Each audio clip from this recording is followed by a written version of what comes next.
Welcome all to Off the Cuff with Namrita. And my guest today has been in the tech industry for, I think, more than 27 years.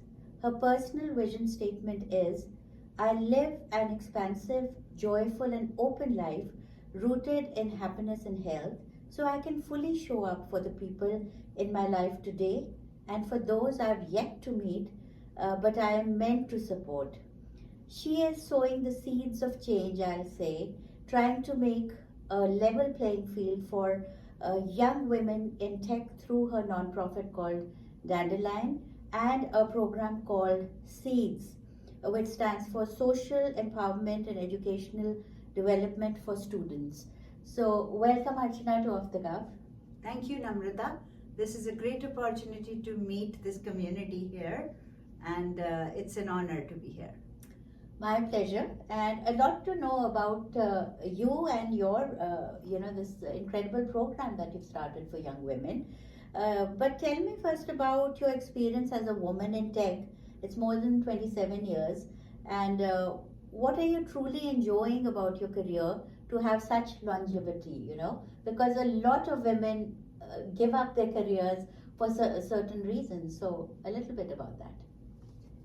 So, for me, my passion for software and computer science started when I was very young, when I was in 7th grade, and I saw my mom doing a simple basic code and really giggling on an if-then-else statement, like if it is a cat, then the cat go bhav, and if it's a dog, then the dog go meow.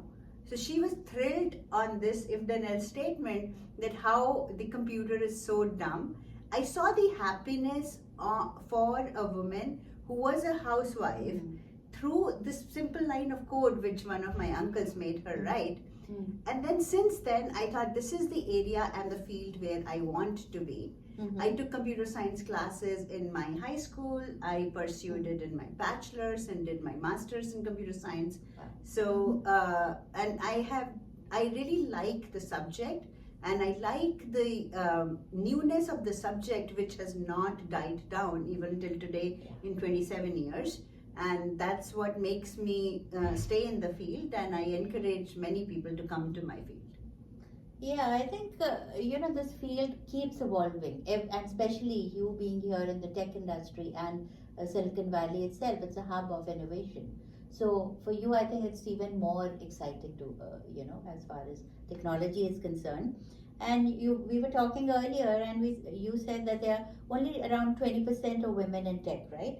So what are the common challenges faced by women in the tech environment?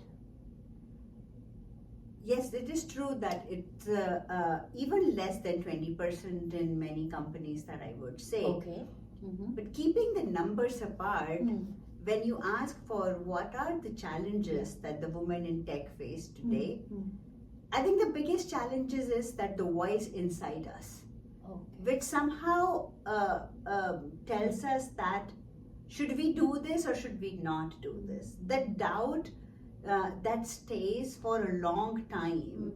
Even like it comes up in every phase of life. When you are in college, if I do computer science, will I be able to enjoy sitting behind the computer?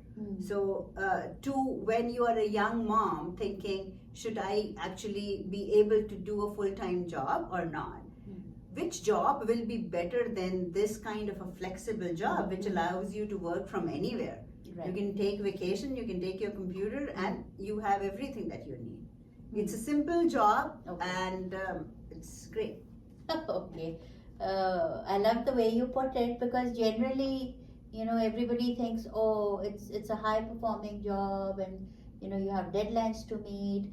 Is it okay for a young mother or even a parent, I'll say, who, and being in America, we don't have the facilities that we have in India of a maid or of close family coming. So, but like Archana is saying, if you enjoy what you do, you will find a way. Yeah, it is all about being creative with your profession. Yes. Every profession has deadlines. Yeah. And we get the best of the facilities. Yes, the hours are long certain times, but if you manage them, it is possible. And no career, no profession career is easy. This one is easier because you only need one simple machine to work through. Very, very true, very true.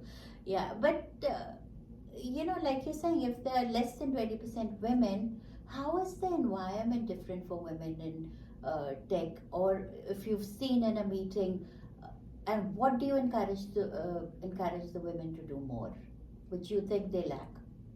The environment is not different. So our software companies are very welcoming to everyone. Most of the people in the meetings, in the design discussions or anything, do not distinguish if this is coming from a man or woman. I think the main thing is that my one point is, do not keep your ideas to yourself. Do not overthink when you have ideas, when you have things. Bring it to the table. Be ready to have a review. Be ready to run it with few colleagues, and you will not be successful maybe the first time, but the practice of doing it again and again will definitely work. Wonderful advice. I guess keep voicing yourself. Rather than just keep on doing it. Is like mathematics. It's the more you do, the better you get at it. Very true, very true. So now tell me about the Seeds program. The very, very incredible program. When did you start it, and all about it? So the story of Seeds goes back to 2019, when I was looking for some interns for my group. Being a woman, I was a little bit biased. Honestly, a lot biased. And I wanted to hire some young women into my group because I had a team of 10 people. None of those were women at that time. I thought that, I really want to see if I can get a talented young woman who is studying in a great university. We are in Silicon Valley. We have great universities around us, Berkeley, Stanford, and many others. And Adobe had a good name. But in spite of all that, we were not getting good resumes on the table. And even though I, very biasedly, I picked up a couple of women resumes and I called them directly, and they were not able to talk. Their voices were so low, they were not confident enough, and coming in front of a virtual meeting just prompted something in them that they were not the same girl that they would be in their own girlfriend group. Clamping up somehow. So I thought this needs to change. And I reached out to a few of my colleagues sitting next to my office itself that, will you send your daughter to my program if I do something in the summer and train them? And they said yes. And first cohort was just 12 girls. Just a word of mouth, family and friends who sent their girls to my program. We taught them iOS and Android mobile development. And since then, next year, COVID hit. 2020 hit and everybody was at home, everybody had time, nobody was going out of the house. In a single day, I got 80 plus applications for the program. And I've been running this for last 7 years. This year, we are actually pivoting and going to teach Gen AI and Agentic AI. So applications are open right now and they are coming in. So lovely, so lovely. And where can they reach you if they're interested in this program? I would say that you can reach out to the Dandelion websites, to the Seeds website. If you look for Seeds 2025, and Gen AI and Agentic AI, you will be able to find the flyer online. You can find me on LinkedIn, and my profile is Jen Archana because my maiden name was Jen, and you should be able to find me. I work for Adobe San Jose, so all these things should be good enough for you to find me. Okay, and the website is just dandelion.org? Yeah. How do you spell dandelion? So dandelion is not spelled. It's a different spelling. DANDILOYNN. Okay, It's differently spelled. Yeah, it's differently spelled. Yeah. And you will find like dandelion and seeds program information on that. There. And please reach out to Namrita. Yeah, absolutely. You know where to find me on social media.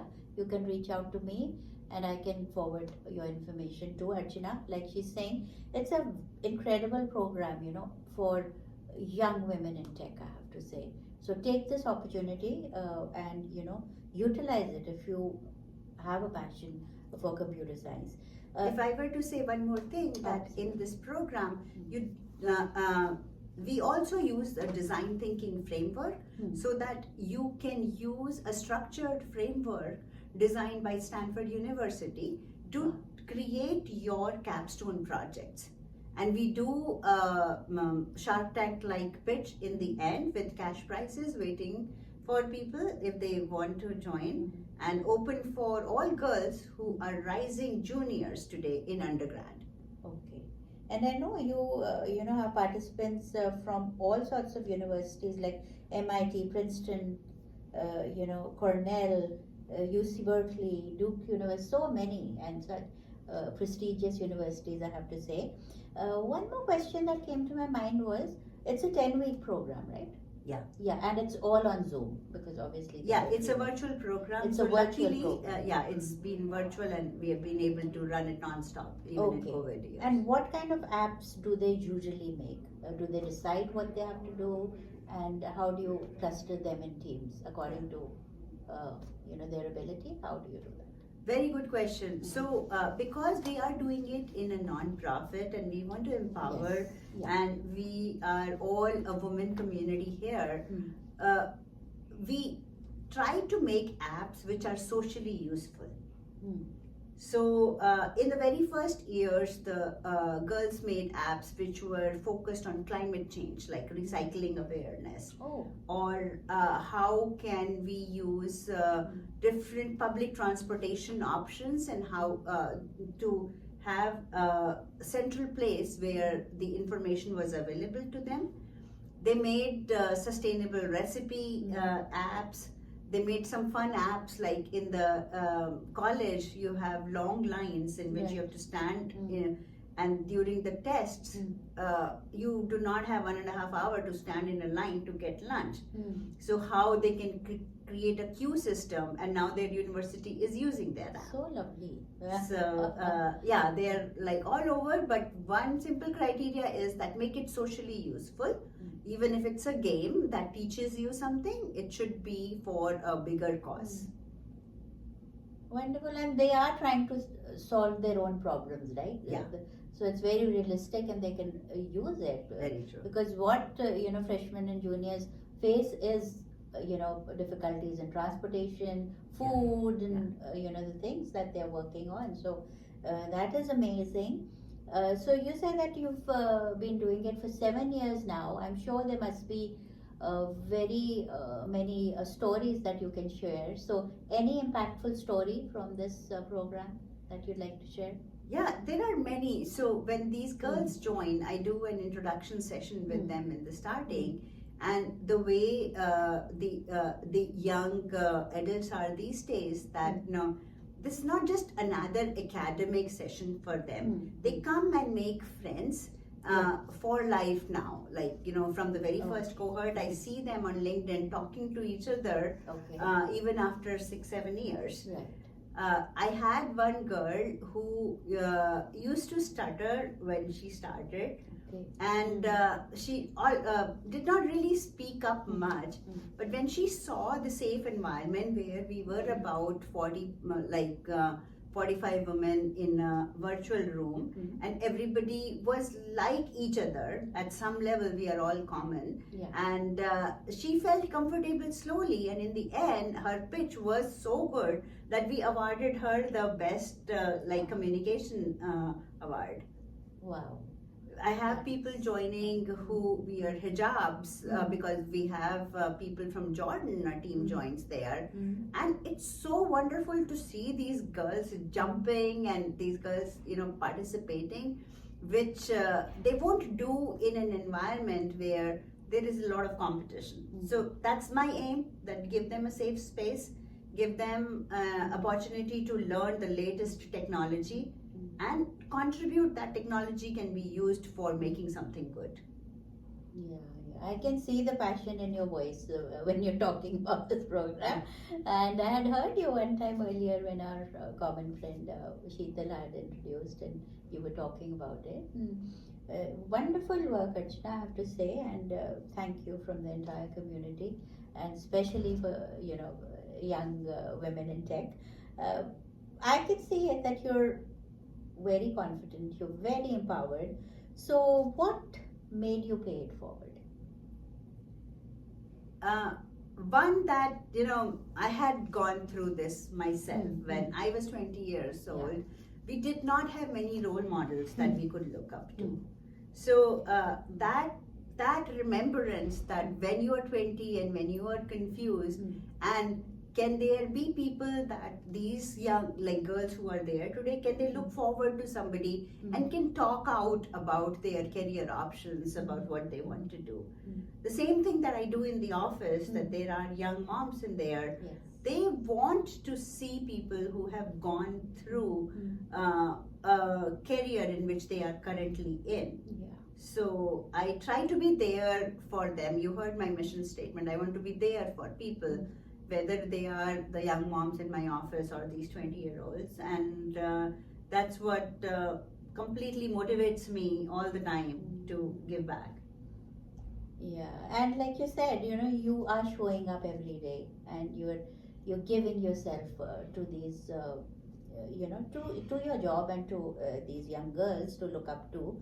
But one question again arises is, does ageism exist in tech, and are both men and women affected by that? I have not seen it. Okay. I am lucky. I work for a very good company, Adobe. It's right here in the corner. In our companies, I've not seen ageism. We have a new project starting. I have a new grad who just joined like 6 weeks ago. She's going to lead a data science part of that project. And then I have people who work in Adobe for 25 plus years. So we all play the similar thing. We just bring in software industry, that's the fun, that there are different things that people bring to the table. Yes. An experienced person will bring the maturity, will bring the experience of how production things work.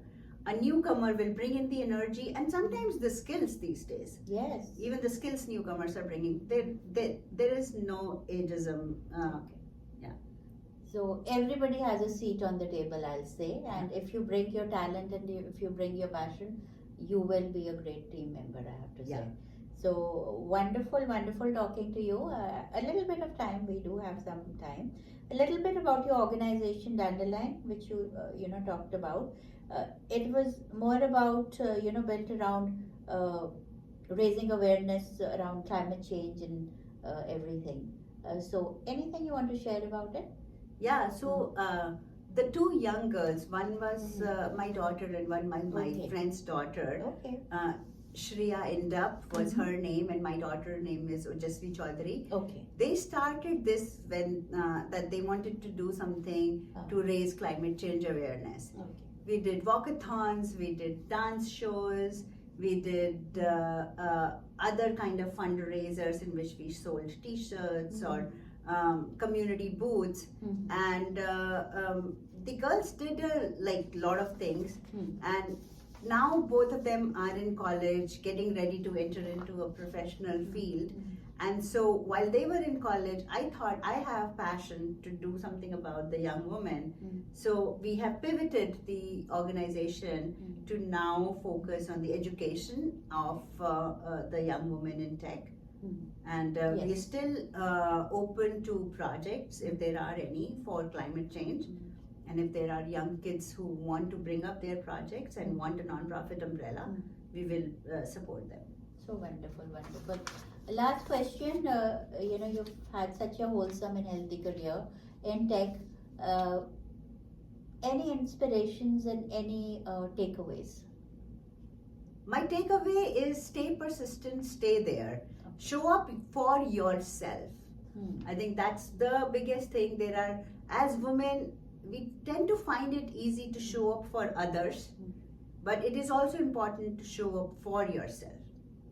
Very true, very true. Any inspiring person you looked up to? There are many. I mean, the biggest inspiration that I say comes from my family, my mom and my daughters. Wonderful. Thank you, Archana, for being on Off the Cuff. It was just lovely talking to you. The time went by so quickly, just checking. And hope to meet you another time and have another lovely conversation. Listeners, take care and be well. Bye for now. Thank you. Bye bye.